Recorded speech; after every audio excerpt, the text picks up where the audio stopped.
All right, y'all, here, CPAC2021. I'm here with Alex Stovall. He is a BLEXIT leader. What is your actual position? Regional Director for BLEXIT, and then I'm also running for Congress in District 9 of Arizona. He's also running for Congress in District 9 in Arizona. First of all, let's talk about you as, a young black conservative. I love seeing young black conservatives. Tell me about yourself. Basically, with this show, we like to get the background of how you became one, because as young black conservatives, not all of us have the same background and the same, avenue of becoming where we are or who we are now. So how did you start out? Of course. So my family's from Chirac, as most of us would know as Chicago. I just survived a shootout in Chicago 2 years ago. Magic. Promise Look at that. you. Yeah, see, my brothers have been banging since I was in diapers, right? And my mom's been in Section 8 housing for pretty much my whole life. And I went to the military instead of balling or gangbanging. That's just not what my brothers wanted from me. So Right. they encouraged me to do something better. That's awesome. And they still support me today.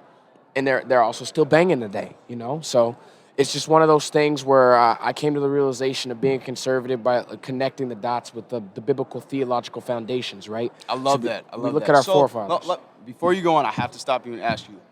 It seems like, and that might have been what you just almost alluded to, but it seems like, and I think we all somewhat get this effect, that you somehow had a light, and they saw that light and had to make sure that you were the one that got out of your situation.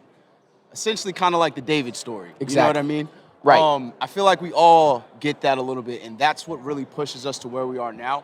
But is that accurate? They kind of saw the light in you that, like, all right, something's different about him, and we have to make sure that we foresee what is different about him. Exactly. That's exactly right. And my That's older awesome. brother said it. He's, don't let me catch you gangbanging, or, I'm a bang on you. Yeah, right, exactly. That's awesome, man. Wow. So how did that, manifest into you being a conservative and then wanting to get further into politics and activism?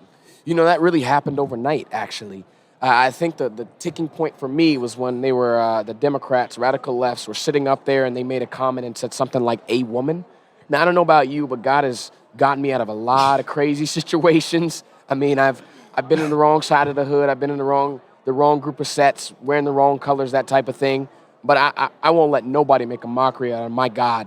And to say something like "a woman," like they don't even know the foundation of where a man came from. It's not meaning what they thought it meant, which just goes to show just how it's not even ignorant. It's not even an English, word. Exactly. You know what I mean? It's just we've gone so far from the concept of words meaning things, and I'm just so tired of people saying, "Well, you're a race traitor," or why are you talking white? What? Because I don't want to use colloquialisms and ebonics, I can't be black? Right. That doesn't make sense to me. Oh my God. So I got tired of it. I said, you know what? It's funny that some people will say that, and then they'll be fans of lyrical rappers like Kendrick Lamar, Lupe Fiasco, people like that. J. It's like, Cole. how do you think they speak? Like, they're articulating and articulate the same way that we are. We're just not rhyming. We're spitting the exact same common sense to you, though. Exactly. Exact same message. I tell everybody now, with this whole new era of social media and, multimedia, we're essentially rappers like I said, without rhyming, and we're spitting you the same stuff. It's not whitewashed in any way. And like you said, you're coming from Chirac. You're there. You're from there. You can't discredit somebody's story like that. Right. You can't.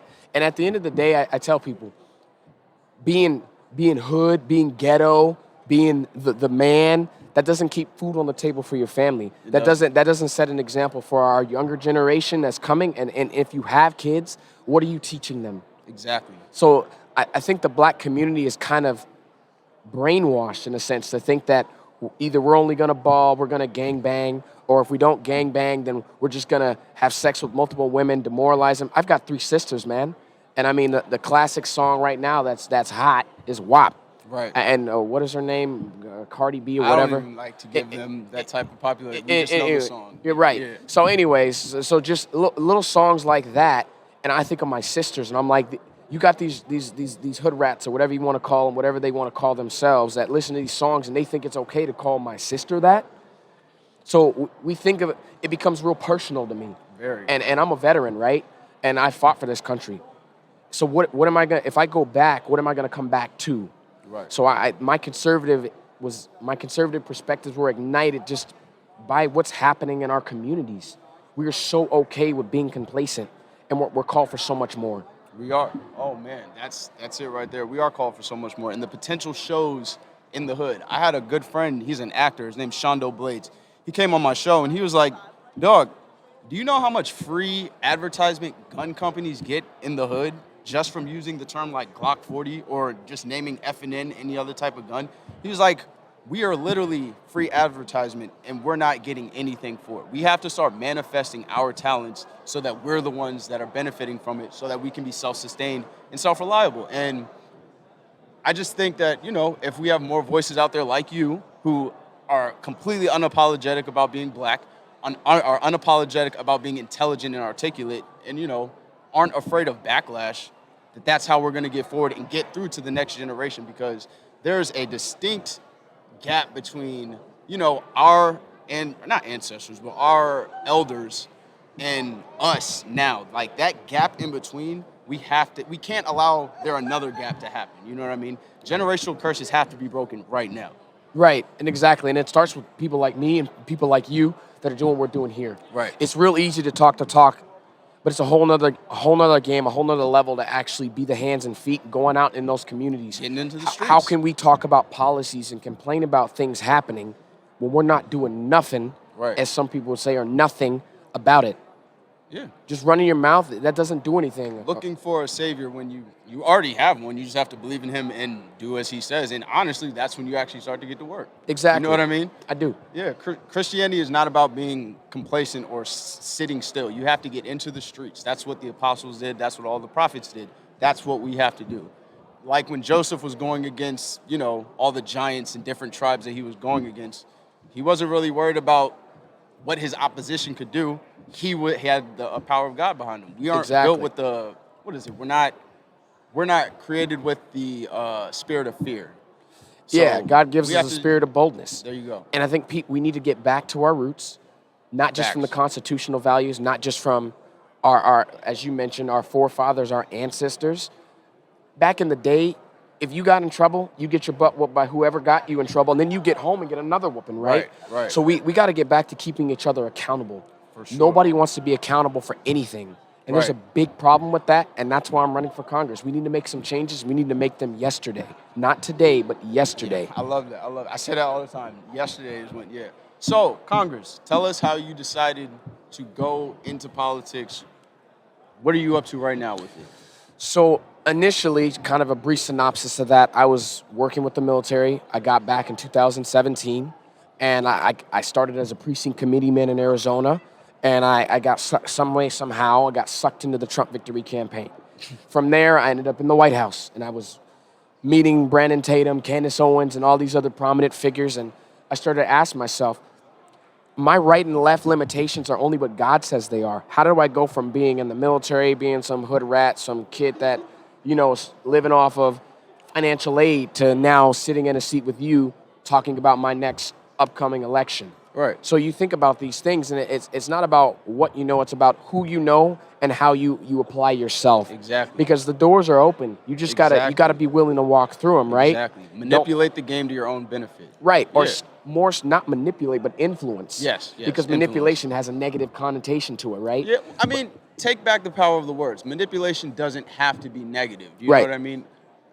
We just saw with the GameStop situation, they manipulated the market in favor of the people. I'm not mad at that, but I understand what you're saying. Go on, my bad. Okay, so where was I going with that? So after the military, after meeting these people, I thought to myself, because I had multiple people come up to me and ask me, "Are you running for something?" And I said, I'm running for a wife. Like I don't know, Right? Like what am I doing, right?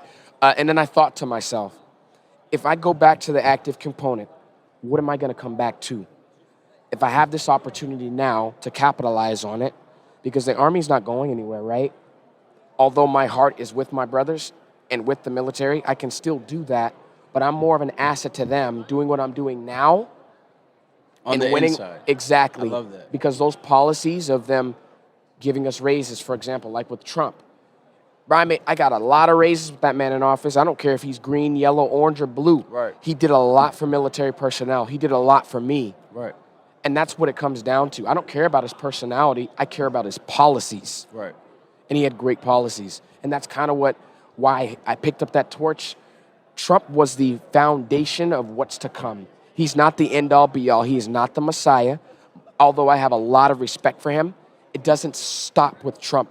It began with Trump, and now it's up to me and people like you and those are our viewers, those who are listening, to get up and do something. Right. So that's kind of, does that make sense? No, that makes 100% sense. I agree. Trump was a spark that, one, exposed a lot of corruption, two, gave an avenue for people who were ready to streamline information without, sugarcoating it, that shine. You know what I mean? I have my critiques because I'm staunch Second Amendment. I feel like he definitely could have done better with that, but I cannot deny what he has done for the military. He definitely did help you guys a lot. So I understand, and all I ask is for people that do support him is just be objective. Like you said, he's not the Messiah. He's a man. He has flaws, but we can work with those flaws. And if he's willing to listen as a man, and as you mentioned, like with the Second Amendment, that's something that I'm really passionate about, right? Especially coming out of Arizona, you have to. Right. Everybody's got guns. I got a house full of guns. And, this whole Sleepy Joe is telling us he's going to do what? He's going to start mandating how many weapons we can. I know California, for example. California. California. Yeah, whatever. Whoever's in California, if you ever want to come back to America, I will orchestrate a caravan for you. And we'll welcome you, man, with gifts. Meet us at the border. A full magazine, right? Exactly. You don't have to carry that 10-bullet bull crap around. No, we're not doing that. But, we talk about politics. We talk about being politically correct. And at the end of the day, you have to meet people where they're at. Exactly. Can I have an articulate conversation? Absolutely. But if I'm not speaking to the people in a way that they can receive and understand, I'm a noisy gong. I'm just making noise. Exactly. So I think politicians like myself have to get to the place where we can speak the common tongue. I love that. And I thank you for saying that, because that's honestly been my biggest critique with TPUSA and BLEXIT is that, you're not doing a very good job at creating those liaisons that makes your message more relatable to the hood. Like telling people that they're dumb and on a plantation just because their, ideology is aligning with this side right now doesn't mean that they're somehow unintelligent. I know I was making, as a drug dealer, I'll say it straight up, I was making $300-400 a week at 16, 17. You can't tell me I was dumb doing that. I was making more money than some people who had jobs. So creating a liaison where somebody came to me and was like, yo, why don't you actually just put that into business? That actually created a conservative mindset for me about numbers. It birthed the thought of becoming a conservative because of my money. You know what I mean? And that was the liaison that got me to the side. I think we need to do a much better job, and they need to do a much better job at being ambassadors for the message that they're trying to bring, because the core values are there. You just have to exploit them and show these people that they do actually exhibit them. They just don't know that they're supporting the wrong side. Exactly. You can't know what you don't know, right? Exactly. Kind of like you were talking about. And I loved how you said that. Everybody who thinks a drug dealer or somebody in the hood is an idiot, they're an idiot. How did Jay-Z start? Right. The precision that it takes to cut a key or a kilo, for those of you that don't know what a key is, or an 8-ball, you got to know math. You got to know how to chemistry, damn it. Exactly. So I'm not glorifying or by any means endorsing the concept of doing drugs. But the talent and the skill is there to cultivate that into something much better and much more powerful. But they just don't know what they don't know. And like you said, it goes back to education. It goes back to letting those people know that if you can do something like this, why not get into chemistry? Exactly. Why not be a biochemist? Why not be the guy that knocks that rat Rouchy out of office because you know how to do the job? I know a friend who literally transitioned from selling drugs to having multiple vending machines on blocks. He was like, dog, it's the exact same thing. My trunk is still full and I can't get arrested for it. I was like, exactly. How do you feel? He was like, dog, it's the most freeing feeling in the world. But it's also entrepreneurship. It's a part of capitalism. It's a part of being a conservative. Right. That's something where you can meet them, like you said, where they're at and bring them even further. And we really need to, do a better job at focusing on that. Absolutely. Do you have to wrap it up? No. Oh, okay. No, perfect. I'm good. More about your campaign then. I want to make sure that we get that out, and get as much information about it as possible. So how can people find you, support you? Tell them all about yourself. Yeah, so Alex Stovall on Twitter, Alex Stovall on Facebook. Currently, I have my team working very diligently.